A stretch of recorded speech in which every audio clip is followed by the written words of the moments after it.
Inquiets et préoccupés par la situation au Mali, FRAPP et YEN, mais aussi d'autres associations et mouvements étrangers, ont tenu une conférence de presse pour dénoncer les sanctions infligées par la CEDEAO au peuple malien. Une décision illégitime, selon Mohamed El Diko, président du mouvement Plateforme de la jeunesse. Ce combat imposé au Mali interpelle toutes les forces vives de la sous-région.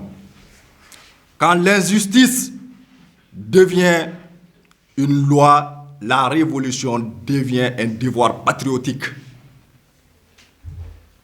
Nous sommes là ce soir afin de dénoncer cette décision illégitime des chefs d'État de la CEDEAO issue du sommet extraordinaire à Accra.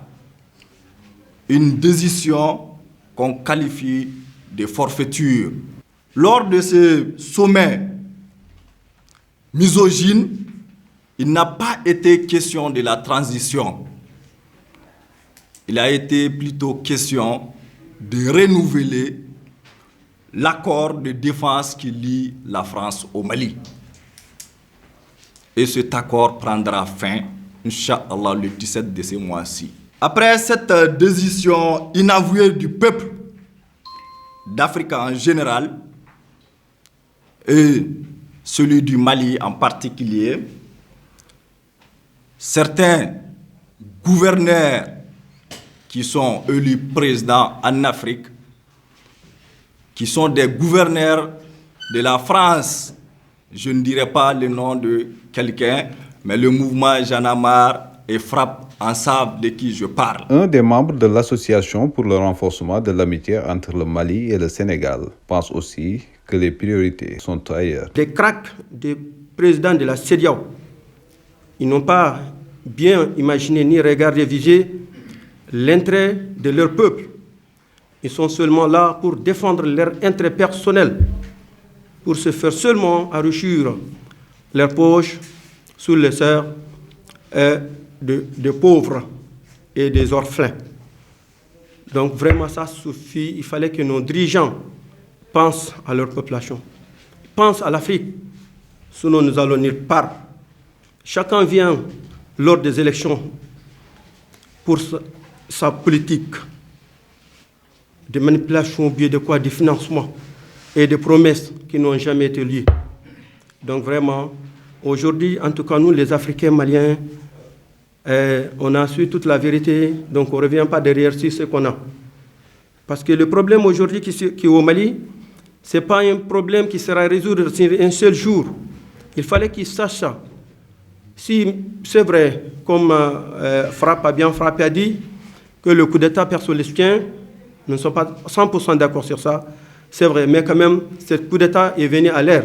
Il n'y a pas de solution de vote aujourd'hui, parce que le territoire malien n'est pas libre, il n'y a pas de sécurité.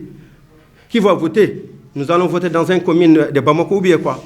Même pas tout quartier de Bamako qui vont voter. Se dit à quoi? Parce qu'il n'y a pas de sécurité.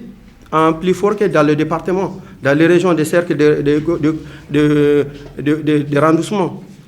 Qui va voter là-bas? Personne. Donc vous allez voter dans une commune, quelqu'un dit qu'il a gagné alors que ce n'est pas tout le peuple malien qui a voté pour lui. Donc il fallait qu'il sache, que la CEDEAO sache que le Mali ne peut pas organiser les élections de maintenant, alors qu'il y a des problèmes toujours qui freinent le développement et la paix dans notre pays. Faire de sorte que la paix revienne au Mali, c'est ce que tous les participants ont souhaité et interpellent la CEDEAO. Ce qui se passe en Afrique de l'Ouest, c'est une aberration. Ce que les chefs d'État veulent nous imposer face au Mali, je dis encore, ça ne doit pas être accepté. Et bizarrement, le Sénégal, par le biais de son président Macky Sall, adopte une position suicidaire. Quand on sait, en fait, l'importance du flux financier entre le Mali et le Sénégal, par rapport au port de Dakar et par rapport récemment au port qui est en train de se construire en Ndayane. C'est vraiment suicidaire que le président Macky Sall, en fait, suive cette amicale des chefs d'État pour nous entrer dans une situation que personne ne souhaite. C'est les voisins proches liés par l'histoire, liés par le sang, qui se mobilisent tout de suite avec nos frères maliens pour apporter ce soutien au peuple malien, pour dire que ces sanctions sont inopportunes, ces sanctions sont disproportionnées et qu'on pense que la meilleure voie pour une CEDEAO avec des chefs d'État qui, de bonne foi, aurait été d'ouvrir la porte à des négociations pour arriver à un consensus sur un délai lié à la transition. Parce que c'est le peuple malien qui souffrira de tout ça et qui est en train de souffrir déjà. Parce que c'est le peuple sénégalais qui en souffre. Vous avez vu les économistes parler de l'impact négatif sur l'économie du Sénégal, au-delà de l'économie du Mali. Et au-delà de ça, dans ce contexte d'insécurité, de terrorisme, si on met le Mali dans certaines situations, le Sénégal ne serait pas épargné, le Burkina ne sera pas épargné, aucun de nos pays ne sera épargné. C'est pourquoi il est important de se lever tout de suite pour exiger à la CEDEAO de suspendre ces mesures et d'ouvrir la voie à un dialogue pour trouver un consensus. Suspendre les sanctions dans les plus brefs délais afin de trouver un terrain d'entente. C'est ce qu'ont exigé à la CEDEAO les différents mouvements et associations venus participer à cette conférence de presse. Car si rien n'est fait, avertissent-ils, ils résisteront pour dire non à ce qu'ils assimilent à de l'hypocrisie.